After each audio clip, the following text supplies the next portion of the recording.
Hi, everyone. It's Renee Cormier from the Fractional Referral Network. Today we have Rai Cornell with us. Rai is a marketing professional who uses psychology-driven marketing strategies to help her clients reach their customers at exactly the right time in their journey.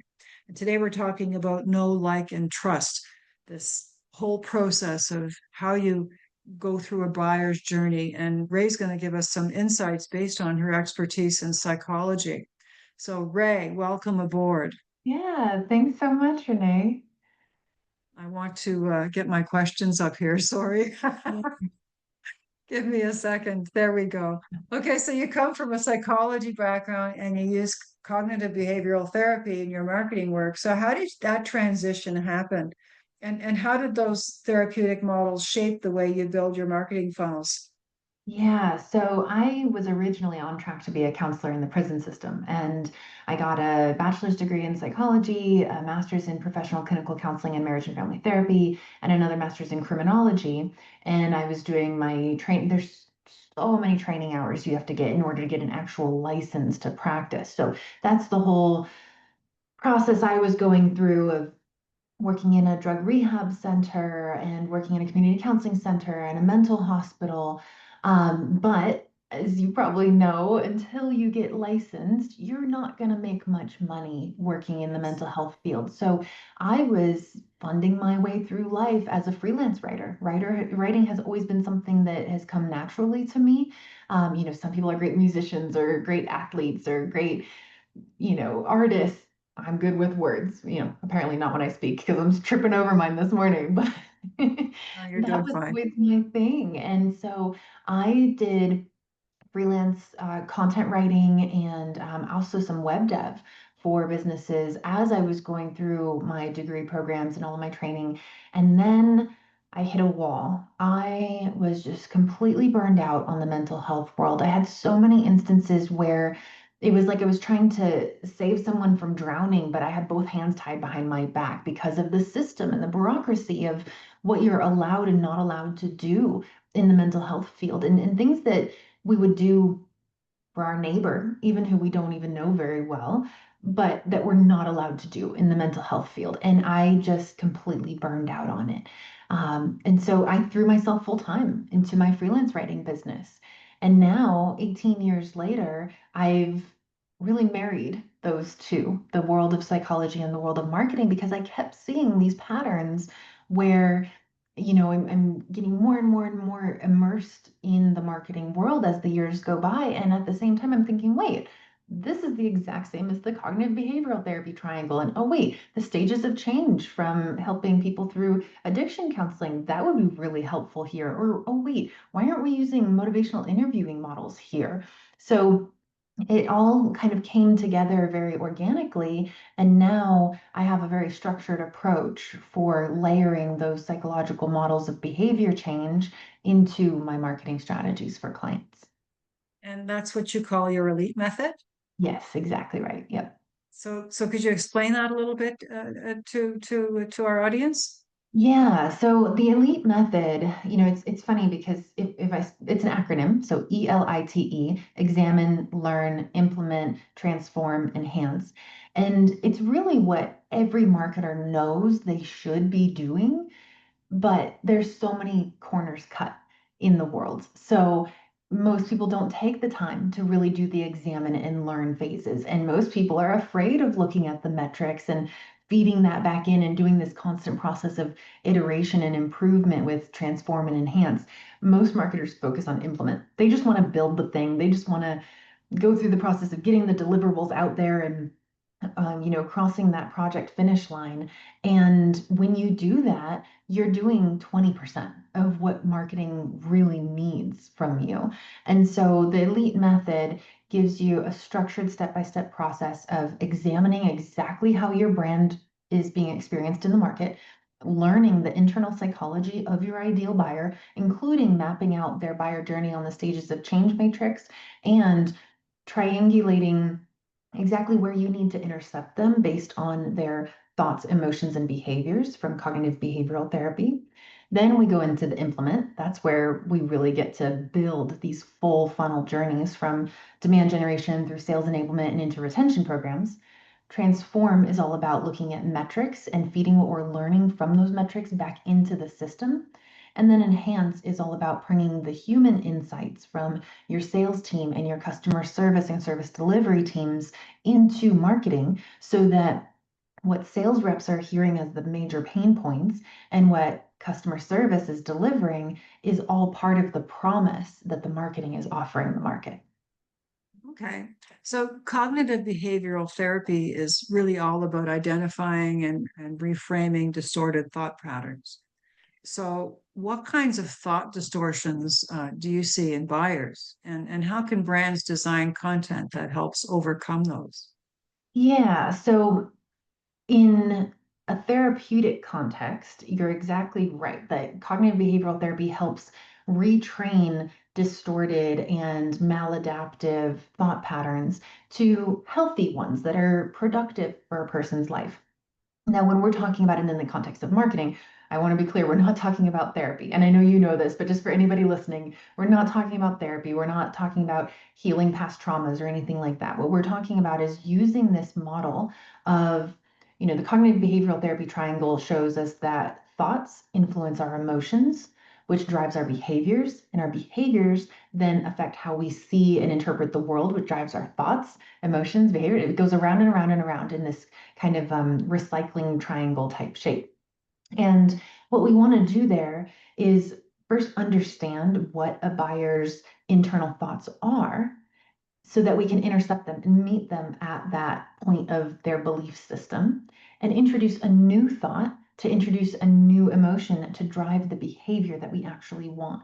So, for example, I worked with a cybersecurity company for quite a while, and one of the thoughts that their ideal buyers often had was that, oh, cybersecurity, I don't need to prioritize that right now because that threat, it's never going to come for me. That's never going to happen to me. I hear about these crazy ransomware news stories. We're such a small company. That's never going to happen to us. We needed to intercept that thought, introduce a new thought, which was in this example, it's not a matter of if a breach is going to happen, it's when.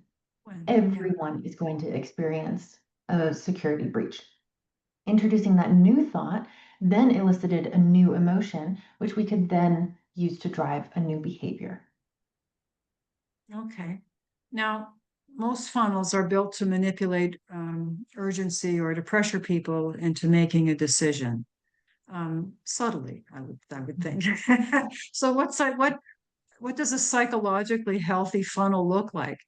Yeah.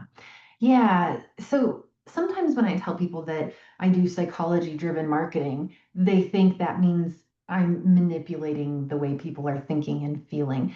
And that's not at all the case. I refuse to use FOMO, scarcity tactics, peer pressure, the ticking clock, all of those high pressure tactics. We do not use any of those in our marketing. A psychologically healthy marketing funnel looks like, first of all, pairing a very real need with a very real problem. So, nothing against B2C businesses, but in my experience, so I might be a bit biased here, but in my experience, a lot of B2C companies are not really solving a problem. They're just trying to sell product Yes. to as Yeah. many people as they can. That's why I stick to B2B. I really love the world of B2B because there are real businesses that have Solution. real problems. Yes, Yeah. exactly. That can Solution benefit from focus. solutions. Yes. Yeah. So that's step one is just making sure that you're not trying to coerce people into doing something that they would normally not do. You're actually trying to match your solution with legitimate problems. Then step two is introducing valid new thoughts. So the example that I used where we're taking this thought, oh, a cybersecurity breach, that's never going to happen to us. That's actually a very unhealthy thought because that's actually not true. It's highly likely that companies will be targeted in one form or another. I mean, I'm a little, family owned business and I get phishing emails and things like Yes. that. So it's going to happen to people. And so the new thought that we're introducing needs to be very factual and it needs to be helpful. The other part of this whole process is you want to make people feel good. So, in that example of introducing the new thought that it's not a matter of if, it's a matter of when, the next step is to make that person feel empowered. That, hey, it's not that we're trying to make them feel scared.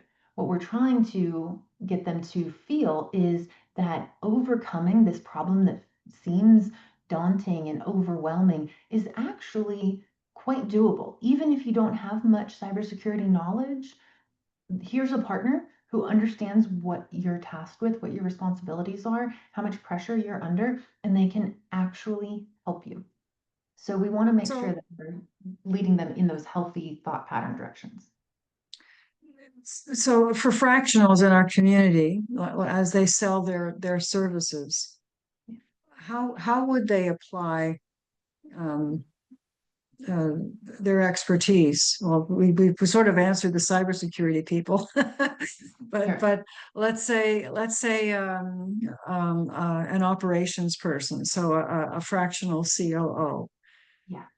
What would be their way of accessing the mindset of their decision maker, which would be likely a CEO of a company? Yeah.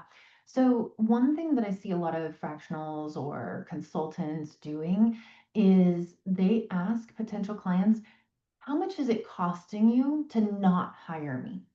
Right. And while that's a valid question, and it might work in many cases to convince that client to open the door to you, what you're doing is making them feel bad. You're making Mm, them feel like they are stupid if they don't choose you, or that they're risking losing a lot of money if they don't choose you. And frankly, that's not true. You're just really hoping that they choose you. You're hoping that they spend money with you, and you're using a way to evoke a very strong emotional response, but a negative one. I would encourage people to move in a direction of making people feel positive. Humans are very additive. We like to add things to our lives. And so if you focus on what are you going to gain? What kind, and the other part that's so important about this whole process, this learn step in the elite method, is you're not just learning what the business that you're selling into needs, you need to learn what that individual human needs. So if that is someone who maybe has a board they have to answer to, or they are feeling some top down pressure from investors or PE groups, if you lean into, hey, this solution that I'm offering you is actually going to give you, let's say, I'm going to give you a dashboard, or I'm going to give you a monthly report that you can take directly to your board or your investors, and it's going to make you look good. It's going to show that you have all of your operations dialed in. These are the number of hours that we've saved. This is the amount of automation that we've been able to put into place. And you offer that additive value. That's where you're starting to build trust as opposed right. to eroding it. Because anytime you make someone feel bad, they have this thing Yes. in the back of their mind that's always asking themselves, is this person going to make me feel bad again? And that Hmm. erodes trust. Whereas if you make them feel good from the very get-go, that builds trust. Yes. Actually, that's a very good point. We're often taught in sales, um, that's to it's my dog, to focus on fear and pain and that sort of thing. But you're right, using I'll let you talk.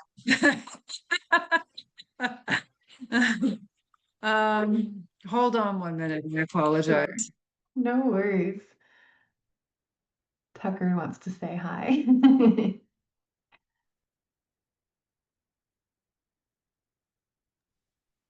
This is the problem when you work from home. Nope, I get it. I But get hey, it. this is authentic content. Now you know there's no AI going on here. Yep, exactly.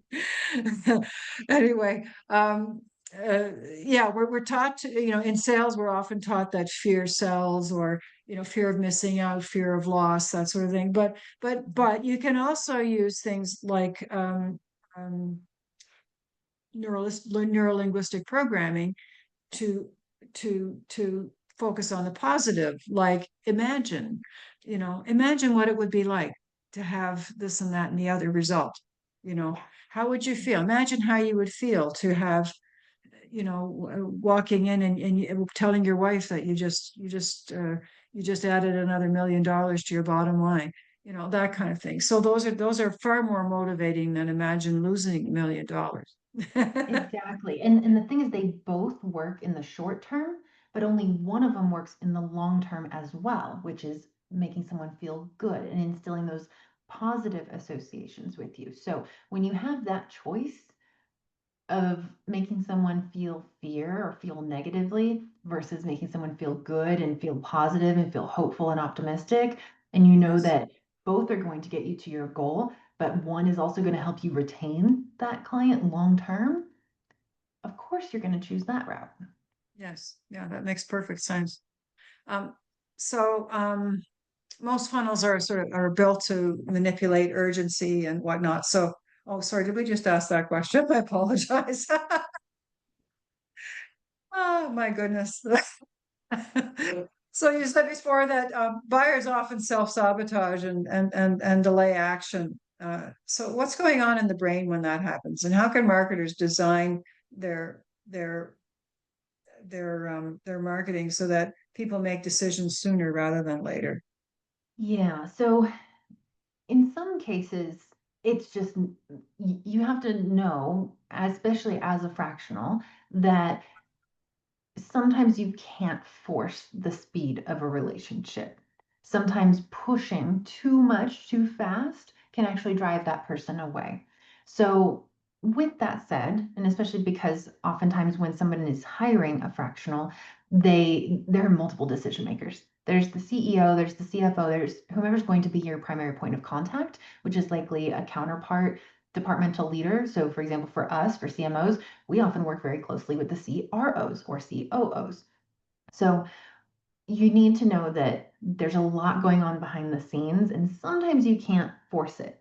But in order to do all that's in your power to realistically speed that process along, you have to understand the points of resistance that the person who's hiring you might be going through. Whether it's I don't fully understand what this solution is and how it's going to fit into my business. Well, there you go. You need to create content around that.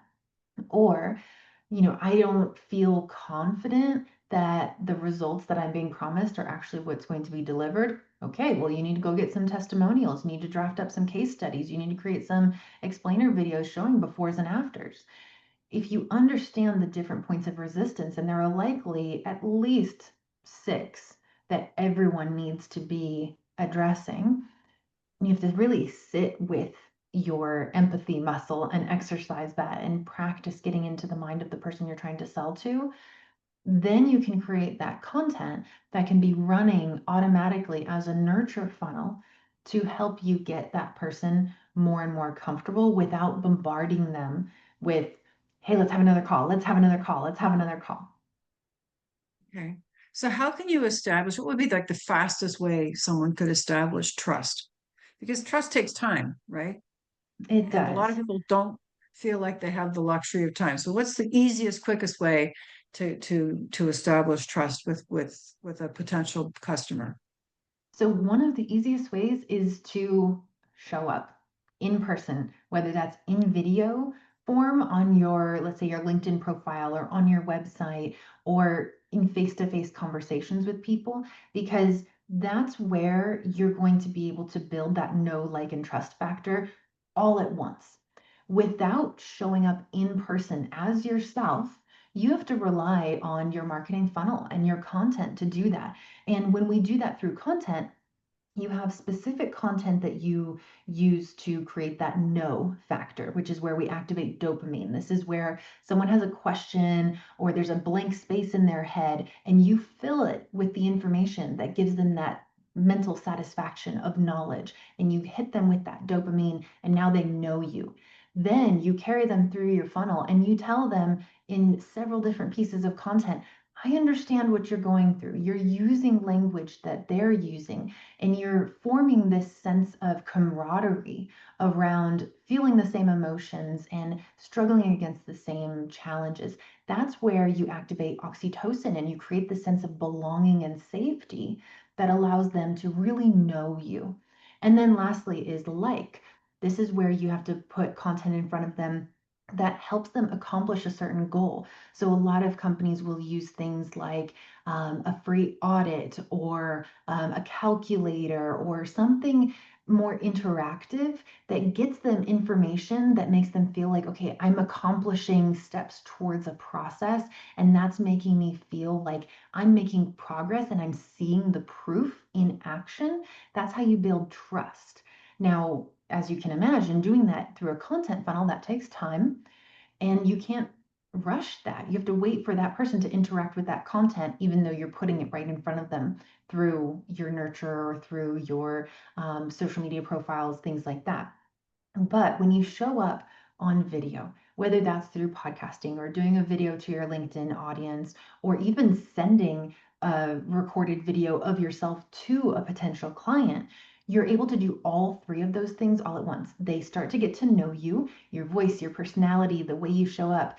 The words you use help them determine if they like you, and you have to be authentic. You have to make them know that you're making this just for them. So there's tons of AI video creators out there, but Yeah. that's what erodes trust. Whereas if you show up as Yes. yourself, that's where they feel like, okay, the person who I thought this was, this is actually who it is. And I'm not just seeing some fluffy, great, shiny content on LinkedIn, but actually I'm now seeing the person live and embody that message. I trust this person now, and you can do that really succinctly in a short video.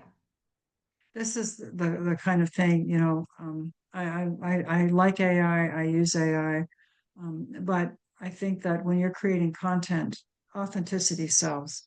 Yeah. And when your content looks like everybody else's and you're copying and pasting crap out of Chat GPT into every single LinkedIn post with all those cute little emojis Yeah. and the bottom line or in conclusion or this Mhm. kind of these same trite phrases over and over again, you lose people. Yeah. So you miss a tremendous opportunity to stand out in the crowd, to Yeah. show who you are. Tell a real story. You can get AI to polish it up if you're not a great writer. That's fine. But tell a real story. Teach a business lesson, or if you've lived any length of time, you must have a story or two you can share. Right. And because if you let AI make it up, it's going to sound canned and flat. It has to be a real story, and it's an element of your personality, and people will get a sense of who you are, and Yeah. with that you build trust. Yeah, you can't build Exactly. trust through AI generated content. Exactly. And because even though fractional sell B2B, you're still working with humans, and the humans need to Absolutely. decide, do I want to work with this other human? Do I really want Yes. them embedded within my company culture? Are they going to be a good fit for our culture? Yes. They can only determine that by spending more time with you. And doing Yes. video-based content is a way for them to spend more time with you. And I know Yeah. you've been experimenting with video in your community, your fractional referral network community, and you've Nobody's using it. right, and, But and it's you're there. showing me, It's yeah, a and great opportunity for people. Yeah. right. And it's a great way for people to see, oh, everyone in that community knows Renee Cormier built this community. They all know your name, but it's something very different to see your face and hear your voice Yes. and hear the way you Yes. speak. And that builds so much more connection. Yeah. And here's the other opportunity, like there, we now have the native video function within the school platform. So when you want to post something within the community, you can do it right off your cell phone and post it. Yeah. And it can be really authentic and really easy and really quick. You can also do that on LinkedIn with LinkedIn messaging and even native video on LinkedIn. These things are opportunities almost nobody takes, Yeah. but they are important in helping people understand who you are. When you join a referral network like the Fractional Referral Network and you don't show up, you don't participate, nobody sees you, you never post anything. um, no one's going to How refer does it you work? because Yeah, nobody will refer anyone they do not know and trust. So you right, have to make the effort. You don't just show up and say, okay, I'm here. Uh, Pay me, give me your right, clients. It's not going to happen. right, right. And I hear a lot of excuses, oh, I just don't like video, or I am never the person who takes selfies. When my husband and I go on vacation, we might be gone for 2 weeks and I maybe take 4 pictures. I am not a camera in my face all the time person. I'm super introverted. And yet, I know when it comes to building my business, there's nothing more important than people seeing Yes, the proof of what I'm promising. And yes. so I put in the effort to show up in that format that I know is going to be most effective for building that relationship. And you need to do it. Yeah, yeah. Even, like I offer free 30-minute strategy sessions. Yeah, So I think that's a pretty quick way to establish trust because it's not an obligation to buy anything. I'm not selling you anything directly. I'm offering value. You're having a chance to talk to me about your business. If you don't want to buy anything from me, that's okay. I've helped you. right. And people find them valuable, and Yeah, that's the thing. I think put value first, and then you do your follow-up work and so on to see where the opportunity is. And not everyone you do that a strategy session with will be a valid prospect. Not everybody's going to, but you're still putting it out there, and you don't know who people know or who's going to refer who to who and so on. So don't assume that because you didn't get business out of it in the next 5 minutes that it didn't have value. I was talking to exactly. someone today, in fact, that took 10 years to get a referral from somebody, but it came. And Yeah, it came so indirectly because he was giving a talk at some conference somewhere, and somebody remembered him 10 years later and hired him. that's really You impressive. And, see? and So that's so he didn't walk into that thing. He did, maybe he didn't make a nickel out of that conference for 10 years, but eventually it paid him back, you know? absolutely. And the thing is, nowadays, it was very different 10 to 15 years ago, where the culture of buying, at least in America, was, oh, tell me what to buy. You're the expert. You tell me what to buy. But Yeah. that burned itself out, and so many people got burned by that whole model that now this consumer mentality has shifted, even in B2B deals, not just in Yes. consumer purchasing, where buyers want to be the one driving the relationship. They don't want you to cold call them. They don't want you to show up on their doorstep. They don't want you to cold email them. They want to come to you. And so you have to allow that to happen. And in order to do that, you have to be visible. You have to put yourself in the places where people are seeking answers and seeking opportunities for connection and inspiration, or just to learn something. And I think understanding that big culture shift goes a long way to not only winning the trust of people now, but setting yourself up for a much fuller pipeline down the future. Yeah, yeah. It's kind of lazy salesmanship and lazy marketing to just do cold outreach and nothing else. You Right. know, Right. I get spam email all the time. Easily 40 or 50 spam messages a day now that LinkedIn has cracked down on automations. I noticed my spam in my cold email stuff has just gone through the roof. People trying to sell me marketing services. They don't know anything I do because if they did, that's the last thing they'd be selling me. Exactly. Those always make me laugh. I'm like, I had somebody today, actually, I got a cold email from someone who said, "Hey, Ray, I see that you're a fractional CMO. We would like to be your behind the scenes partner doing the service delivery for your clients." And I said, "You didn't look at my LinkedIn profile beyond my headline, because otherwise you would see that, yes, I'm a fractional CMO, but also I have a full service content marketing agency where we do all of that. So you're talking to a Yes. competitor." Yeah. And the thing is, like, in this day and age, with all the scams out there, Yeah. the likelihood that anyone in my mind, anyone who clicks on or responds to one of those messages is a dumbass Yeah. because there's no trust established, and you don't know what you're getting yourself into. It might be legit, but there's a really good chance that it won't be, Mhm. and that you're going to hire somebody or engage in a conversation with someone who has nefarious intentions. And So you really, I don't like cold email. I will not do it.